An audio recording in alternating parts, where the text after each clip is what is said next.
Hello guys and welcome back to my channel. So in this video I will tell you that how to delete empty rows in Google Sheets. So first of all, before starting this video, make sure to like this video and subscribe to my YouTube channel for more tips and tricks like this one.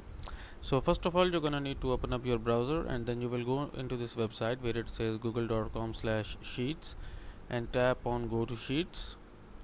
Okay, then tap on blank and it will open up a blank sheet for us. Okay, so now here I will just enter some data here. Okay, so let me just enter any data here, like this one. Let's leave some rows blank.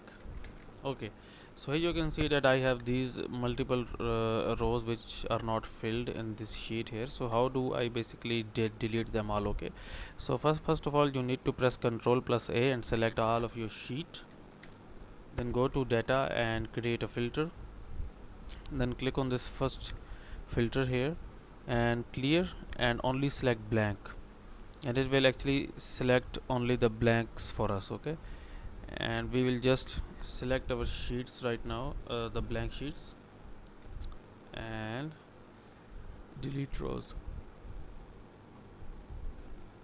Now come back here, clear, and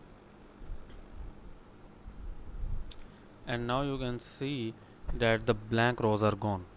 So that's it for this video guys. If you find it useful, kindly like this video and subscribe to my channel, and I will meet you in the next one.